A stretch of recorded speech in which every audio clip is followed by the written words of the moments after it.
I think we're in a pretty good spot. So I'll kind of leave you to get started and give me just like 15 seconds to hide myself and start it live.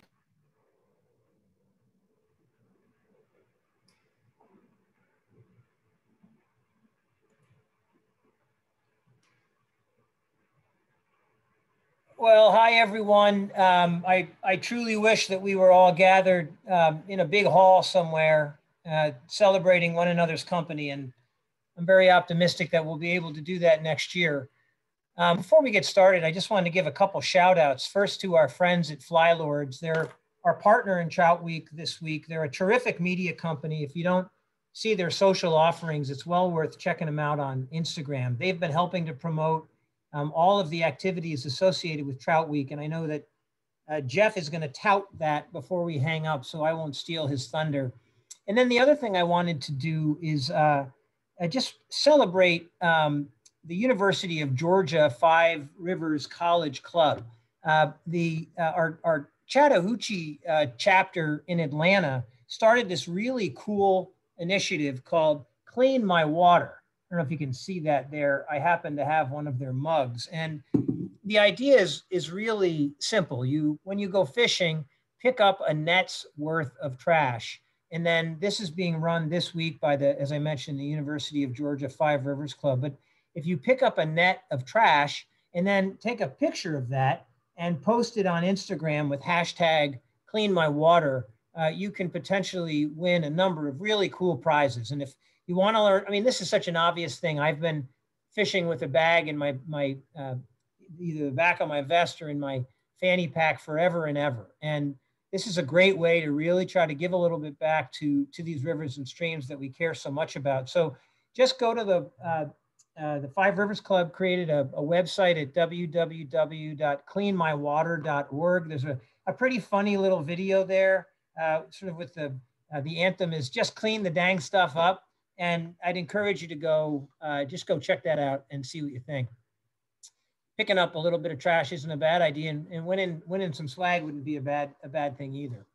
Welcome to Trout Week. This is our virtual, the equivalent of an annual meeting. It will culminate, in fact, with an annual meeting, which will be very different from when we're typically all gather.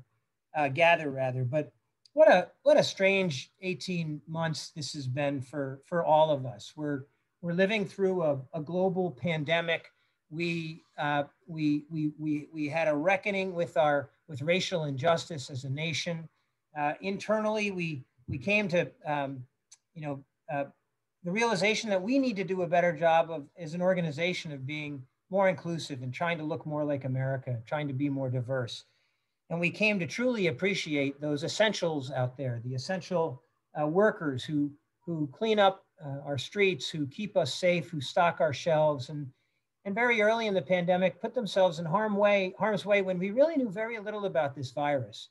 And one of the things we did early on here at Trout Unlimited was we decided that we wanted to give away free memberships to essential workers. And it was in an otherwise dark time, it was wonderful to interact with so many of these folks. And I want to share an exchange that I had with one of these essential workers. My screen is not clicking over.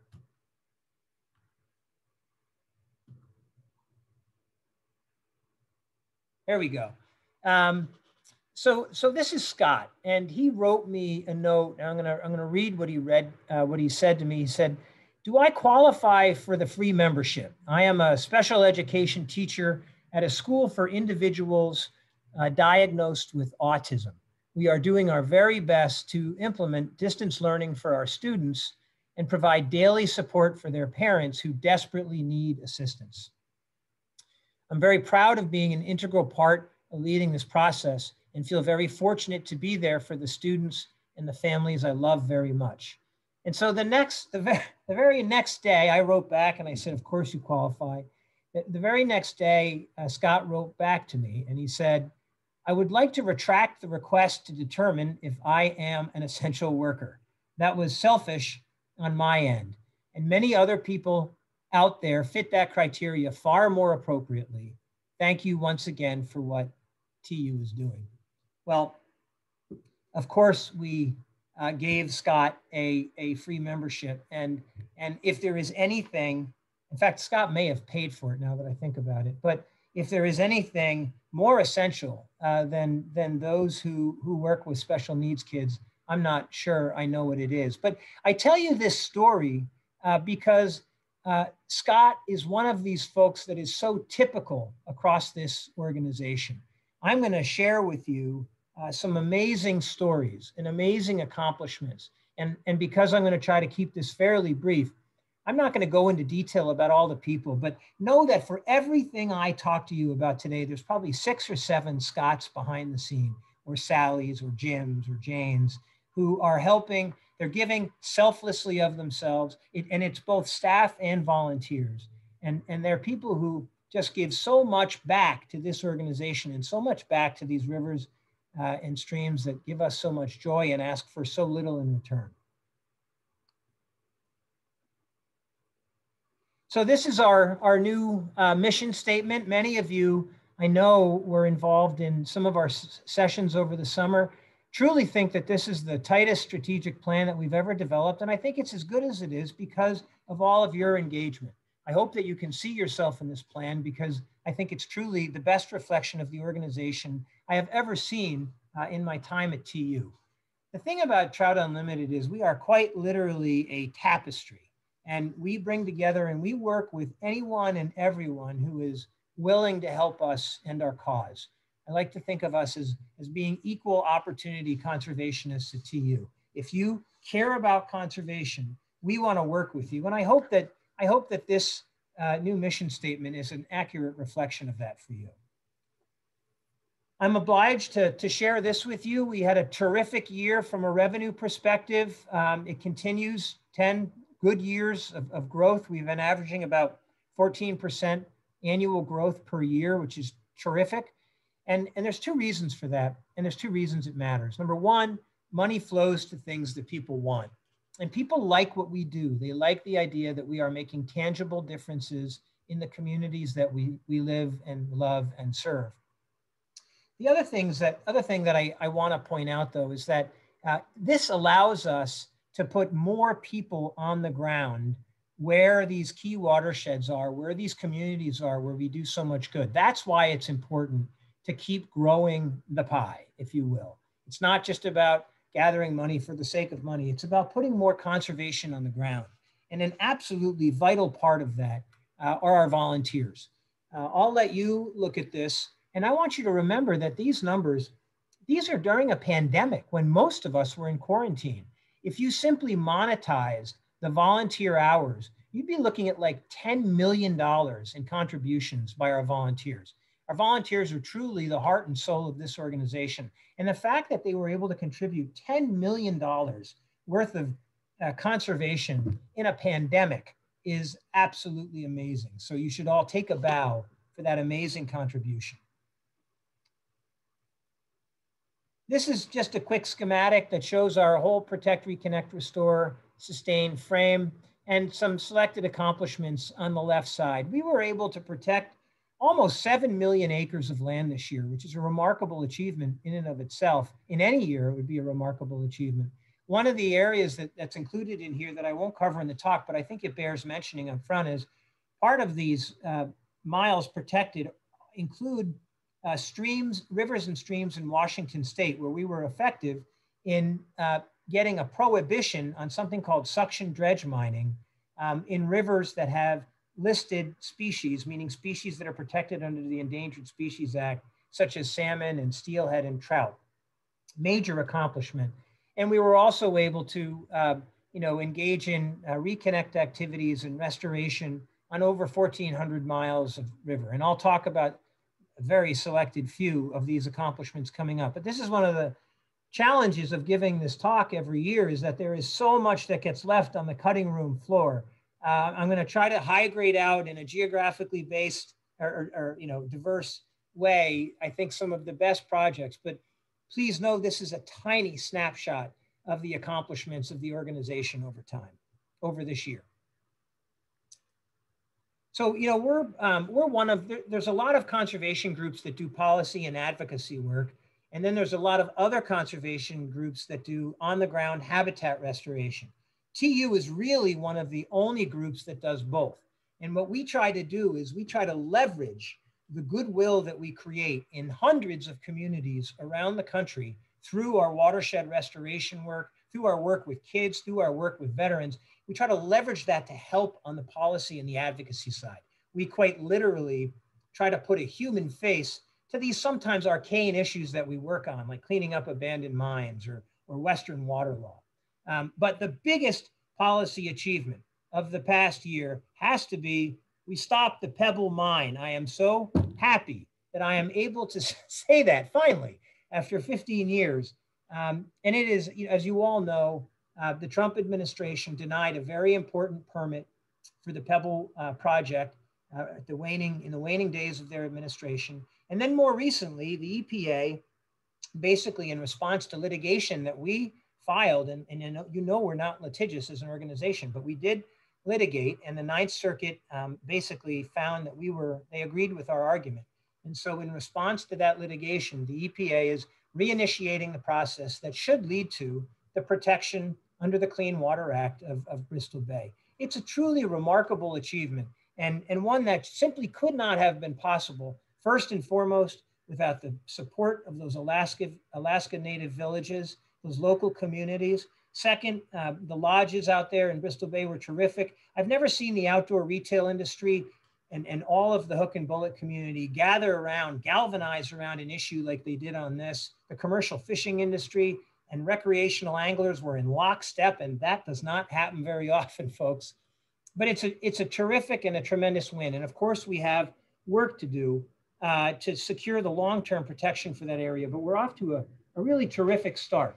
And you should all be proud of the not insignificant contributions that you all played in helping to make that a reality. So thank you. I want to read for you, just about an hour or two ago, one of our organizers up there in Bristol Bay sent me a note. I just want to read something she sent to me. She said, Bristol Bay, this is Megan Barker, by the way. She says, Bristol Bay represents the power that we have when we come together for fish and communities that are defined by fish. Major wins happen when we put our differences aside, let science and law guide our advocacy, and never give up, even when things look bleak. Thank you to our national network of Bristol Bay advocates who have come out year after year and who are sticking with us as we advance permanent protections for the region. That's really well said, Megan. Thank you for that. And thank all of you for the immense contributions you made over a 15-year period in helping us to get to where we are today. Over in a little further to the southeast is the Tongass National Forest. It's America's largest national forest. It also happens to harbor 25% of the world's temperate rainforest. But what makes the Tongass really unique is that it is an absolute fish factory. 50 million fish are reared in the rivers and streams that traverse the Tongass. And somewhat counterintuitively, it was also the last forest in our national forest system that still allowed for large-scale clear cuts and industrial logging, essentially, of old growth. And I'm very pleased to say that the Forest Service, I think, came to a very good decision. And they basically said, we want to stop that practice. We want to manage this for the fish factory that it is. Oh, and we're also going to reinstate the protections for these wilderness quality roadless areas, which are basically the nurseries that keep the Tongass so important from a salmon perspective. So a couple of major wins in Alaska, thanks to all of you and all of your great advocacy. And 1 out of 4 jobs in Southeast Alaska come from either recreation or from fishing.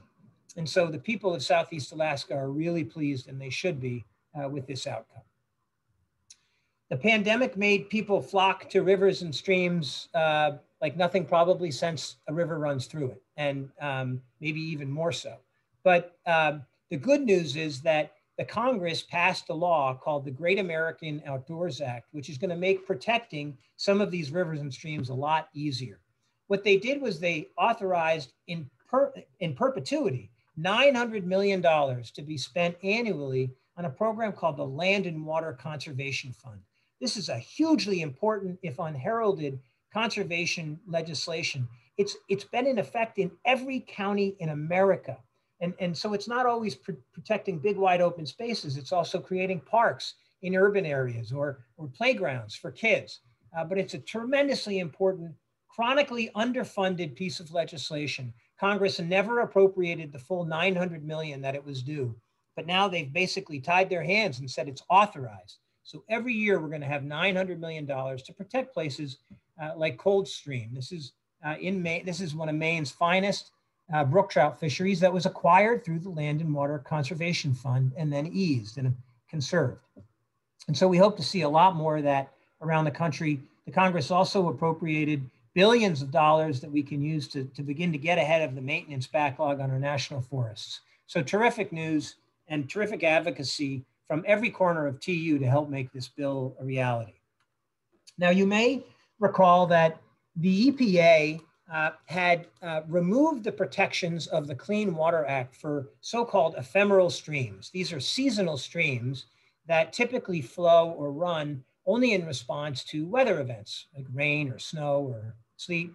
And remarkably, what the government said was, we don't know what the effects of this new regulation are going to be because there's no database to measure how many ephemeral streams are out there. Our science team cried foul on that. And they actually went out and they did the work that the federal government should have done. And they found that in states like Colorado, which you see here, up to half of all the stream miles in the state that had historically enjoyed the protections of the Clean Water Act would have lost them. And happily, they were able to publish the findings of their work in a peer-reviewed journal. And that work is now helping to drive the new administration, the new EPA, in a different direction, where we hope the process that they've initiated will result in the protection, again, of these small, intermittent, and ephemeral streams. So another major achievement in Congress was that they ratified a water rights settlement between the Confederated Salish and Kootenai tribes in the state of Montana. This is the largest settlement of its kind, $1.9 billion. And it only happened, well, I shouldn't say it only happened, but one of the reasons that it happened was because of the terrific decades-long partnership that TU has had with these tribes in that area. And the reason this matters to us is that there will be millions of dollars that will be designated toward the Flathead Indian Irrigation Project, which should result in significant improvements for West Slope cutthroat trout and bull trout. Congress also created new legislation that provides funding for major aquatic restoration, including dam removal. And our hope is that this is the kind of funding that we might be able to access for places like the Eel River, where we have a very exciting opportunity to take out a dam and open up 300 miles of habitat for salmon and steelhead in an incredibly productive river system. This spring, a mundane thing happened that was then followed by an absolutely remarkable thing. The mundane thing was that a developer proposed to build a major development in 775 acres of the headwaters of a place called Red Brook. It would have involved a dog track. It would have had a casino, hotels, just typical, dime a dozen development. The problem is that we have worked with the state of Massachusetts and multiple other partners for years and years to protect Red Brook and its really unique form of brook trout. They're called salter brook trout. And these fish, what they do is they rear in the freshwater and then they move down to the estuary in the brackish water where they can grow 4 to 5 inches in a year. And the TU volunteers just took to the street. We've spent $4 million working on Red Brook over the years. We've seen the fish populations double, triple, quadruple. They've really responded. But this development could have compromised all of that. And as you would predict, 4 of the 5 town selectmen, they supported the development. The mayor supported the development. And then the Trout Unlimited chapters got involved and they decamped on the town of Wareham, which is where this is located. And Wareham had to vote to approve to allow this development to occur. And I'll tell you, there's something a little bit frightening about seeing aging hippies standing on the corner of streets in Wareham holding signs that say, honk if you want to vote no on Notice, which was the name of the development.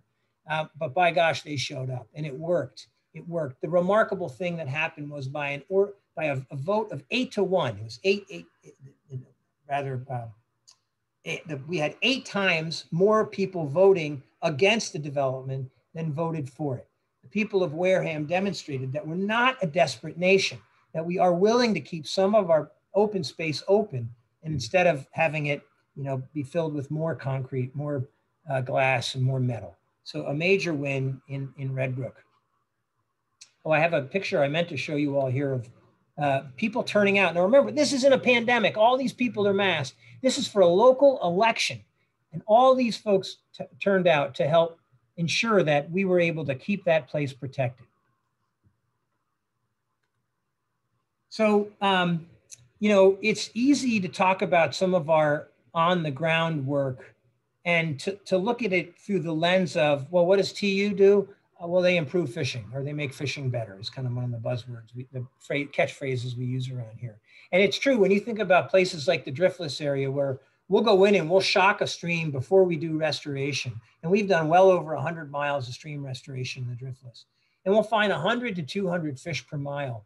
And then we'll go back in a year after the restoration, and we'll find 1,000 to 2,000 fish per mile. There is an obvious and tangible benefit to fish and fishing from the work that we do.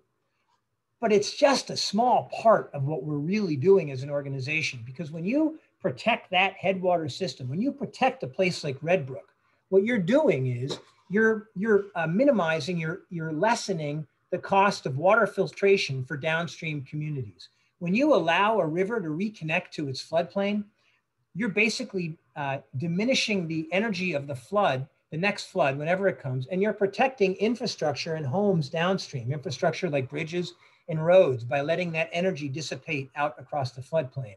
And when we go out and we do large-scale watershed restoration, we're creating hundreds, thousands of family wage, high-paying jobs in rural communities all around the country. Basically, by protecting, reconnecting, and restoring river systems, what we're doing is we're helping to recover the natural resilience of these rivers and streams so that they're better able to withstand the effects of a changing climate. So what I want to do now is take a look at this is again the highlight reel of some of our accomplishments on the ground over the next year. And I will mention some of these and the fish response to some of these, but remember, there are multiple benefits, multiple social benefits to every one of these projects. My favorite project of the year may have to be Rattlesnake Dam. And what I'm going to do is I'm going to let a little video play here in the background, and I'll talk over it because there's no sound to it. But we work with a series of partners to take out a dam that had bifurcated the city of Missoula from a wilderness area upstream. It's a truly remarkable project. Eventually, you're going to see these track hoes start working on the dam on the left. And you will probably ask yourself the same question I always ask myself when I see videos like this, because TU is now involved in multiple dam removals all over the country. And the question is simple. Why don't they use dynamite to blow these things up? It would be so much fun. But you'll see how quickly they take this dam out and how they put the bends back in a river that had otherwise been straightened and channelized. Let me read to you what Rob Roberts, the project coordinator, said about this. He said, Rattlesnake Creek is one of our prime West Slope cutthroat and bull trout spawning tributaries for the Clark Fork in this section. A lot of the sport fishing opportunity that you see in the Clark Fork and lower Blackfoot comes from the spawning activity that happens in Rattlesnake Creek. Every fish in the river spawns up here.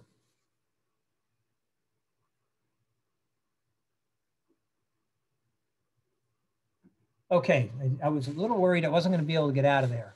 Let's move over to Utah and talk about the Provo River. The Provo is probably one of the most popular rivers in the state of Utah. It has over 7,000 anglers per mile per day every year. It's a tremendously popular fishery, but in 2018, one of our volunteers realized that the water was about at half of its historic low. And we found out it was because of drought. And so we went to work with our partners at the Bonneville Environmental Foundation, who helped connect us to Facebook and Coca-Cola. And we came up with a really creative solution. we went to a power company and we bought water that otherwise would have been sent through the power turbines and got an agreement that we could keep it in the river for the benefit of fish. And this image shows you the results. The picture on the right is a healthy river that has the flows thanks to our friends at BEF and Coke and Facebook.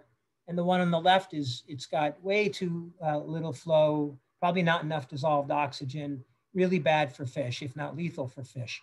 And you know, climate change isn't going to get any better anytime soon. So it's really important that we're able to maintain these relationships in our communities with industries that might not always have a direct connection to conservation, and be opportunistic about finding opportunities to help them engage in our mission work. This is a classic acid mine drainage shot from the West Branch of the Susquehanna. In the 1970s, after several centuries of mining, many people in the state of Pennsylvania had essentially given up on the West Branch. There were too many creeks, too many tributaries that looked just like this, that had orange flow coming out from a draining adit. And these, by the way, are often filled with a toxic brew of zinc and cadmium, arsenic, lead. It's all bad stuff. And so TU and our many partners in the watershed began working over the last 20 years, really, to try to turn this around. And since 2009, I'm really pleased to report, we've now recovered 26 miles of the West Branch of the Susquehanna. These were 26 miles of river that were essentially lifeless, that now have wild trout populations. Many of them actually have Class A, which is like a gold medal fishery in the state of Pennsylvania. So our success in the state makes evident the need to continue our advocacy to push Congress to reauthorize the Abandoned Mine Land Cleanup Fund. It's before the Congress right now. We're feeling good about our chances there. And also to push for, finally, passage of Good Samaritan legislation that will make it easier for more nonprofits and more local communities to clean up abandoned mines all around the country. One of our newer projects is in the Lower Snake and in the Mid-Columbia Basin. This allows us to work on rivers like the John Day and the Umatilla and the Upper Grand Ronde. And what we're trying to do here is really cool. We're looking at these mid-elevation meadow systems and trying to recover the natural function of a meadow. So when you think about a healthy watershed should do three basic things. It should catch, and then it should store, and then it should slowly release water over time. And when you have a system that's unhealthy, what happens is the channel begins to, it literally begins to, the flow of the water will dig down into the channel, and it'll begin to straighten the river. You won't have these nice bends that you see in this picture here, and that will merely increase the velocity of the stream downstream and exacerbate the effects of flooding. And so what we're doing, and this happens to be a place called Sheep Creek. It's a tributary to the Upper Grand Ronde. But what we're doing is we're literally taking hand crews into the field. In this case, these were a group of veterans who were considering getting into conservation as a new career. And what they did is they loaded up these stream channels. It's not like this is something I would do. They do it there's a method to their madness. But they basically put large wood back into the creek. And what that does is it forces the water table up and it pushes the water out across the banks of the river. So in the image on the right, you can see how it's created wetlands. There you can see there's off-channel rearing and spawning habitat that's been created. And it's also going to allow the watershed to provide that sponge effect, which will be great for irrigators downstream. It'll provide late season flows for them. It'll provide late season flows for the fish, obviously. But this is the kind of thing that's good for fish, it's good for people, and it's ultimately good for communities. So I'm going to wax on a little bit here about brook trout because like your first kiss, everyone remembers their first brook trout. Mine was caught in the Green Mountains. I had my fly line in the water and I was walking upstream to go to another pool. I didn't know my line was in the water, and at the end of the line was a tug, and there was my first brook trout. They're incredibly beautiful and often very forgiving fish. They're also our stream sentinels. They're terrific indicators of water quality and of land health. And unfortunately right now they're in trouble. brook trout only persist today in about half or a little bit less than half of their historic habitat. And climate change is posing a huge challenge for us because we're getting these in places like New England, we're getting 100-year floods at almost decadal intervals, it seems. And then on the other side, we'll have other parts of New England that are actually in drought conditions. And so it's really important that we're able to reconnect these river systems and try to create strongholds for these brook trout so they're better able to withstand the effects of a changing climate. In West Virginia, we've been working with our friends at the Forest Service on projects like this replacing that. I almost don't even want to call that a culvert on the left. It looks like a dam with a pipe in the middle, but replacing that monstrosity with a nice bridge like this that allows a natural stream beneath it is obviously beneficial for the fish. We opened up a couple of miles of habitat upriver from here. And in many of these projects, by the way, not this one necessarily, we're beginning to catch 14, 15, 16-inch brook trout from these systems where we've done this restoration. And, equally important, we're taking this approach that here on the Monongahela National Forest in this case, and we're marching it down onto the adjacent private lands. Over the years, we've now worked with 400 farmers and private landowners, basically to extend the cold water influence of the Monongahela off the flanks of the forest down onto adjacent private lands. In New England, we've been busy adding woody cover to these streams. It has obvious benefits in terms of providing cover for trout, also provides a thermal refuge, keeps those rivers nice and cool. What happened historically was that in America, we built, along most of our rivers, we built roads. And then right after we built the roads, we brought the timber trucks in and we cut all the trees down along the creeks because it was the easiest timber to get. But, so it's going to take a long time. We're basically trying to accelerate the healing process of nature by putting more and more of this wood back in these systems. And the response is amazing. In places where we've done these wood installations in the Maine and Vermont, we've seen tripling of the trout populations. And the really good news is we just secured a $1.8 million grant that's going to allow us to expand this to about 75 additional miles across the New England region. Good news for New England. And then my final brook trout story here is in North Carolina. This is a great story. Our volunteers this past year logged 2,200 hours, more than 2,200 hours. And what they were looking for were blockages to creeks, culverts that wouldn't pass fish, roads that were bisecting rivers and not allowing for fish to pass. And they identified over 275 barriers in some of the best brook trout country that we have in North Carolina, places like Wilson Creek and the Sky Island complex. And I'm really looking forward to coming back next year and being able to share with you some of the amazing results of that work. Moving over to the Blackfoot, not the fabled Blackfoot of Norman McLean fame, but the Blackfoot-Idaho fame.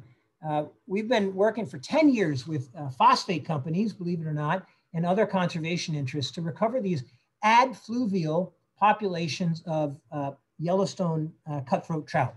And adfluvial means that these fish, the reason they're so big is they actually grow up in lakes and then they move back to the tributaries to spawn.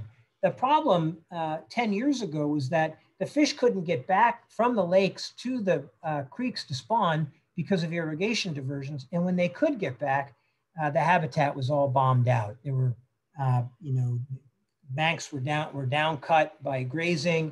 The cobbles in the stream that they needed to spawn were inundated with sediment. So it was really a disaster. In fact, 10 years ago, we went in and did a red count. And a red is just a salmon nest, basically, where salmon lay their eggs. And we found 20 reds in the upper headwaters of the Blackfoot system. And we went back and looked again this year, and there were 250 reds, an order of magnitude more reds. Goes to show you that this restoration work is working. And there's something that it strikes me I should say. The lesson of the Blackfoot is fairly simple, but it's not uncommon across the organization. Restoration is often a long-term venture, and it requires capital over many years. In the case of the Blackfoot, over a 10-year period. It's often slow, it's often painstaking. But these are incredibly resilient systems, and they're incredibly resilient creatures. And if we give them half a chance, they will come back. So just moving over to Wisconsin in the Peshtigo watershed, which is in the northeast part of the state, what we're doing there is we're basically trying to, again, create metapopulations or create connected populations of brook trout that can stay up in the cold water habitats when in the warmer months, but then they're able to migrate down to the larger water bodies, which may or may not be suitable for them in the summer. What you see here is in green are the already connected systems where you have tributaries that allow for fish to move back and forth between smaller river systems to bigger river systems. What's really cool though is the areas in red. These represent some of the more than 70 miles that we have reconnected in the Peshtigo system and now created a situation where fish can move through this connected system in response to a changing climate. So I mentioned our strategic plan earlier, and like the old Soviet Union, but hopefully to greater effect, every 5 years, Trout Unlimited embarks on developing a new strategic plan. And this is a great process this year. Many of you were involved, for which I'm deeply appreciative of your time. But what I'm really most excited about this year is this notion of developing priority waters. And so it's a very straightforward concept. And we developed pilots already in New Hampshire and in Oregon. And the idea is to go out and talk to the chapter leaders, talk to our council leaders, talk to our partners in the state agencies and the federal agencies, talk to other conservation interests, land trusts, et cetera, and get a better understanding of where should we be applying our conservation frame. And obviously this is going to be strategically important. It will help us to make better decisions where there's a higher return on investment. But I think the sneaky, smart piece of this is what it's also going to do. The process of asking these questions and bringing people together should hopefully make our agenda our partner's agenda. And it should make their agenda our agenda. And our hope is, our belief even is, that instead of leveraging tens of millions of dollars for trout and salmon conservation, we'll be able to leverage hundreds of millions of dollars. It may not all flow through our books, but it will go toward the work that we all think is most important. It's terribly exciting. And so what I imagine that'll mean in places like New Hampshire, we're going to end up wanting to, and in fact, what the pilots showed us is that we're going to want to really focus on the North Country and on the White Mountains and keeping those places intact for native brook trout. But we're also going to want to focus on how do we engage the 6 million people that use the White Mountain National Forest every year? They go up there to recreate or to camp. And maybe what we can do is we can work on some of these adjacent communities and on rivers that may or may not be on public land, like the Beebe River, and try to do what we've done in places like West Virginia and replace culverts like the ones you see on the left with bridges like the ones you see on the right to allow for connectivity and to allow for fish to move in that connected system and to extend the cold water influence of the White Mountain National Forest downstream to private lands. Moving over to Oregon, as you would imagine in Oregon, our pilot there highlighted the importance of rivers such as the Upper Klamath, the John Day, the Deschutes. I mentioned the Grand Ronde. And I want to talk about the Grand Ronde for just a minute, because it's a jumping off point to another issue that I think is really important. Before construction of the 4 lower Snake River dams, the Grand Ronde was a tremendous salmon and steelhead fishery. It was a destination fishery. It was also the ancestral fishing grounds of the Nez Perce. But it was just a dynamic and important fishery. And that has changed because of what you see in this graph. And these numbers, by the way, go through 2019. If you saw the salmon and steelhead numbers in Idaho today, it would break your heart. And I hope you'll consider tomorrow joining us at 10 o'clock. We're going to have Congressman Mike Simpson, who I'll mention in a moment, and Shannon Wheeler, the vice chair of the Nez Perce, on a panel to talk about our efforts to try to take out the 4 lower Snake River dams. Because the point is this: if we are not able to take out the 4 lower Snake River dams, salmon will be extinct within 20 years. 20 to 30 years. They may hang around for a while because these are incredibly resilient critters, but we need to take these dams out. And happily, Congressman Simpson has worked with Congress. He's a Republican from Idaho, and he's working with Earl Blumenauer, a Democrat from Oregon. And they've come up with a plan that's really interesting. And basically, it would remove the dams, but it would do so in a really thoughtful and careful way that ensures that there aren't winners and losers, that all of the socioeconomic interests that depend on the status quo, that depend on those dams, they will be made whole. It's a really thoughtful process. We're going to talk about it tomorrow at 10. And I do hope that some of you will be able to join. I know that's early for those of you out west, but that's the time that we could get with Chairman Wheeler and Congressman Simpson. One thing I don't want to forget to mention is the reason Idaho is so important to Pacific salmon and steelhead is this. Scientists project that by 2080, 65% of all of the remaining salmon habitat on the West Coast is going to be in Idaho because of their high elevation areas. There's going to be some thermal protection from climate change, and because of that wilderness quality habitat that they have all over the state. If we want to have a future with salmon in the West, it's vital that we're able to get them back up into Idaho. So there's like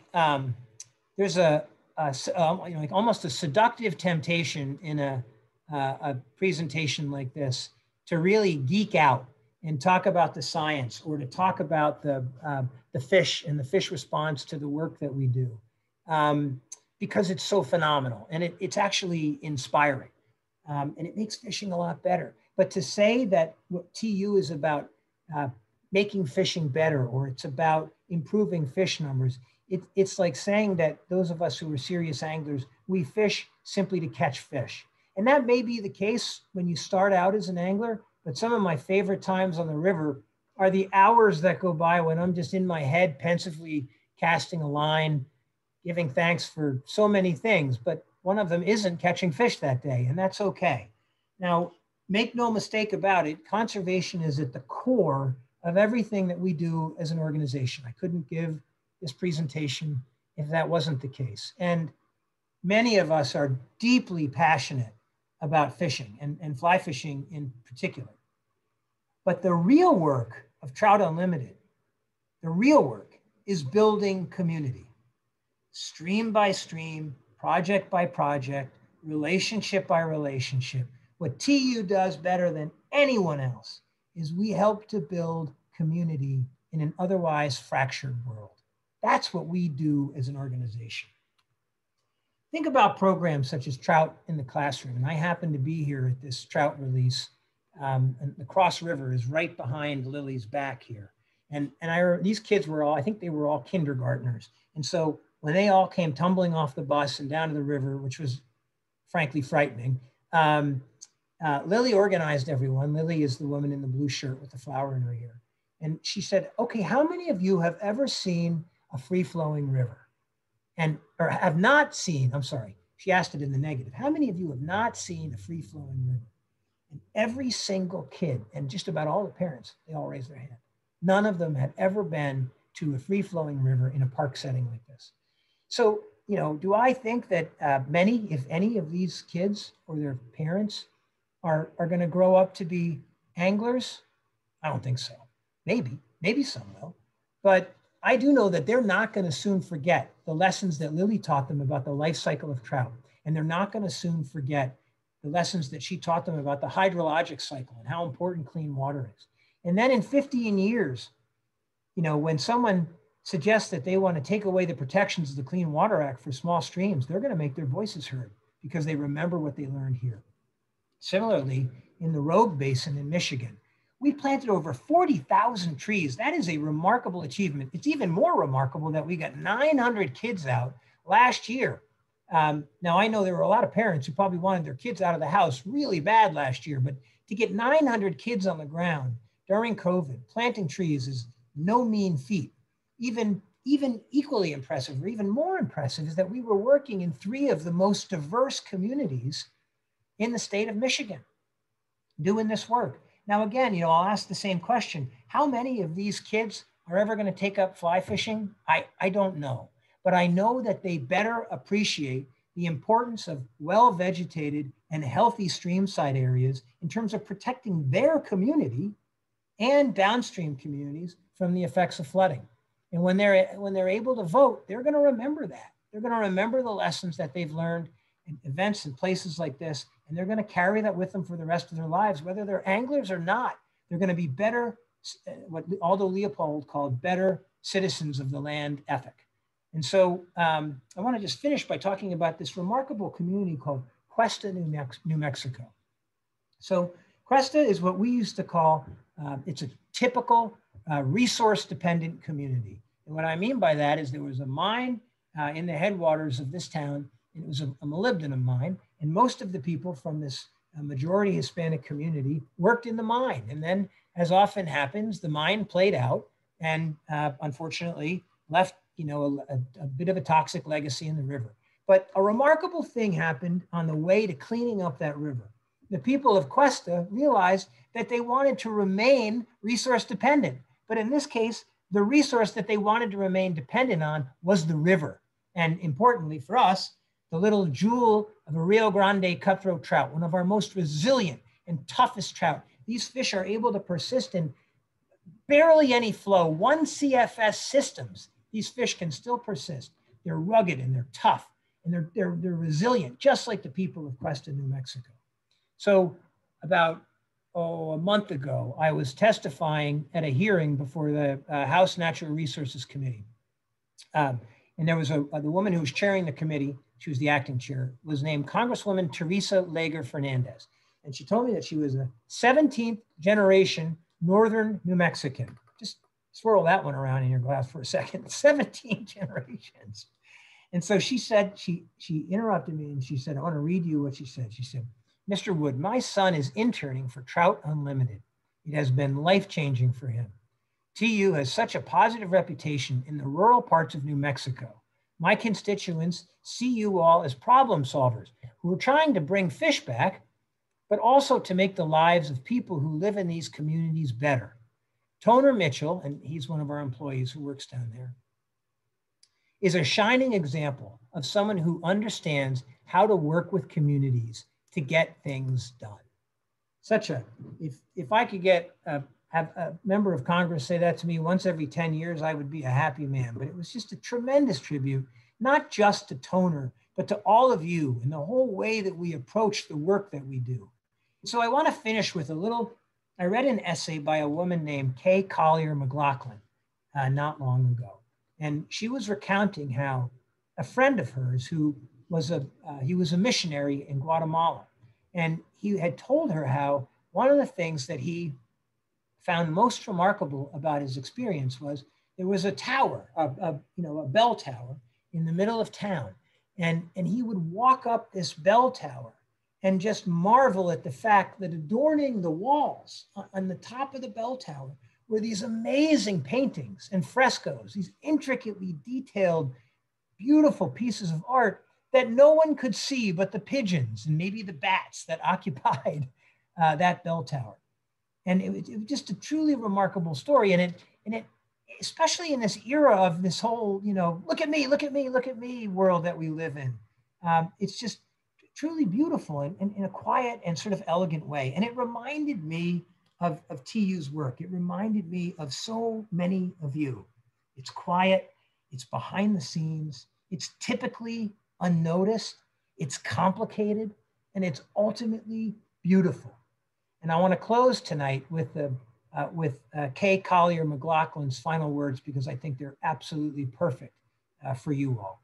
You are those artists climbing your own steep and narrow steps to create the intricate designs that illuminate life and persistence and hope. Thank you all very much for everything that you do.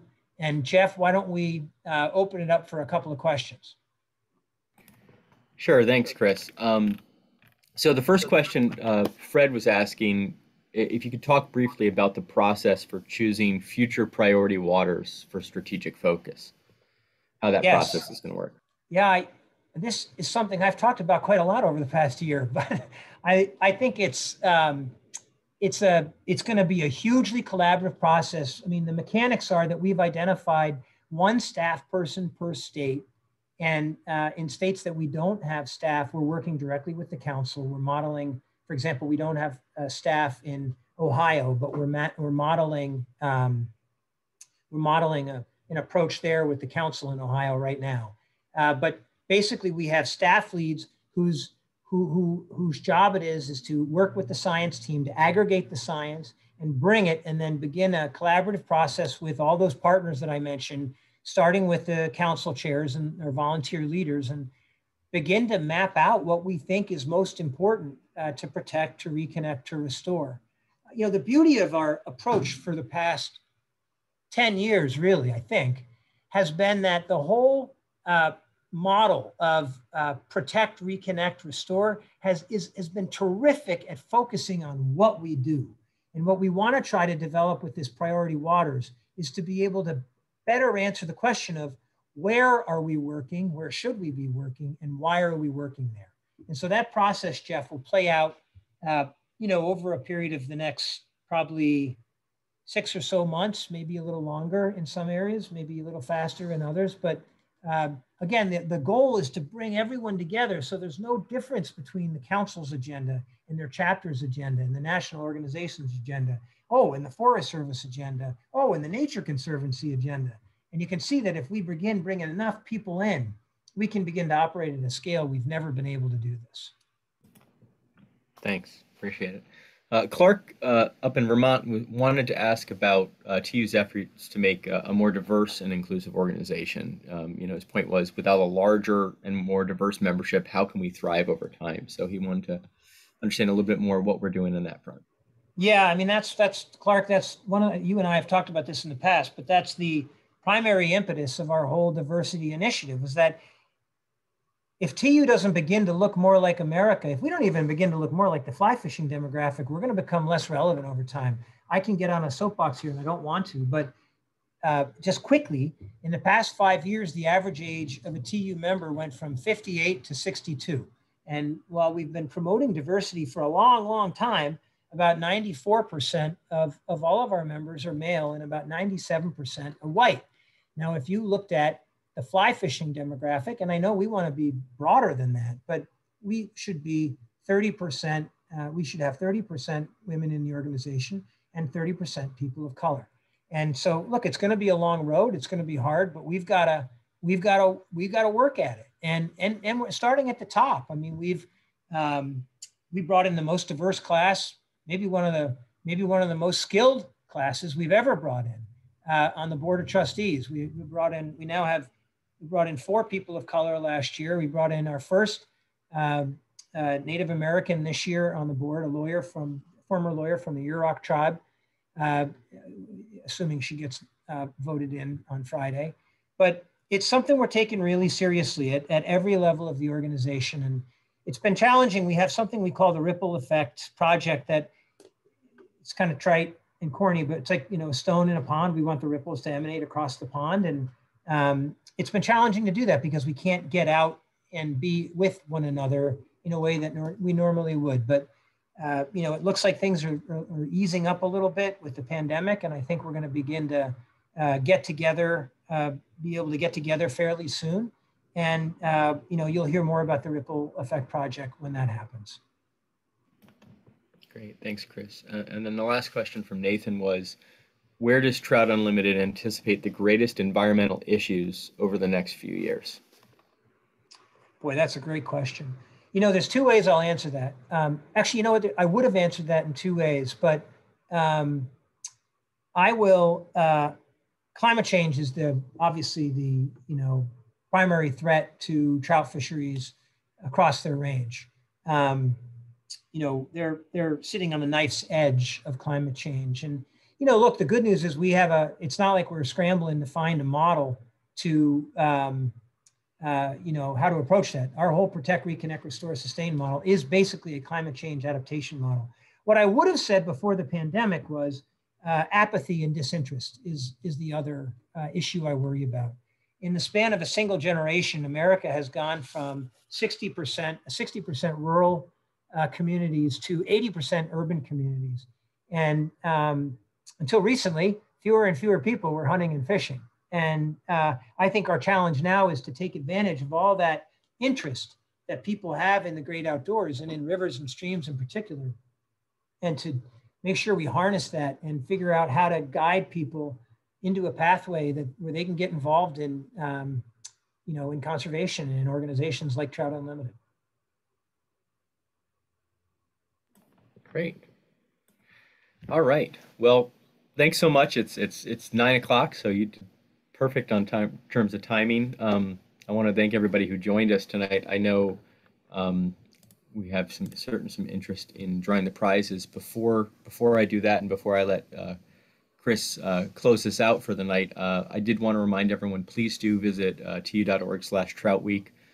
We have a great lineup of events. Chris mentioned tomorrow's 10 a.m. talk on Soul of the Snake. That's a really powerful talk. I'll be joining Megan and some of the volunteers to talk about how to kill a giant. We'll talk about Bristol Bay. We'll talk about Red Brook, but we'll also talk about the tactics and the action that it takes at a local level to bring that kind of advocacy forward. And there's tons more. You'll also see on that calendar lots of places and ways that you can get involved with, get your hands dirty and your waders wet with local chapters and councils. Obviously, we'd like to be in a time when we could be doing even more together in person, and we know that time will come again. So please always stay tuned to tu.org/events. That's where that calendar will always live beyond Trout Week. So with that being said, what we did was, everyone who's in attendance tonight, I put you in a random number generator. And the first place winner of the TU Life membership and the Hardy Rod Reel outfit is Steve Miller from the Washington Council. Actually worked out well. He's a volunteer leader. He's the chair of the Washington Council. The second prize winner of the Sims featherweights is Karen Haley of Melrose, Massachusetts. And Cade Williamson of Tullahoma, Tennessee won the Sage Reel. So I'll get those shipped out to everybody, and Steve will connect on the Life membership. If you're already a Life member, which I suspect you are, you can gift that to a family member or friend as well. So with that, I'll end my comments, but Chris, why don't you close us out, and we'll go from Great, thanks, Jeff. And really, I just want to say thank you to all of you. I mean this when I say it. Every single day I go to work inspired, and because I get to interact with people like you. This has been a challenging 18 months. I'm one of these people who, although I test as an introvert, I draw a lot of energy and power, frankly, from being around all of you, because you're so inspirational to me. And so I just want to say thanks for being here tonight. Thanks for everything that you do for Trout Unlimited, and that hopefully you'll continue to do. And with any luck, I look forward to seeing many of you in the very near future. Take care, everybody.